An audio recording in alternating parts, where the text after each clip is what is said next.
আসসালামু আলাইকুম। চলে আসলাম নতুন একটি জায়গায় আপনাদেরকে দেখানোর জন্য। এটা খুবই সুন্দর একটি জায়গা। এটার নাম হলো, পরে বলছি এটার নাম কি, আগে দেখুন।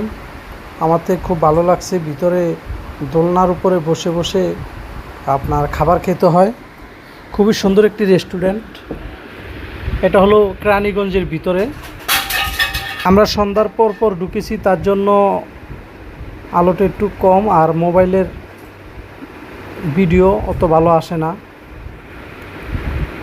চলে যাচ্ছি, আপনাদেরকে দেখাবো এটার নাম কি। এটা বাইরে থেকে ভিউটা দেখতে পুরান বাড়ির মতো। এই হলো নাম, গ্রিন বিল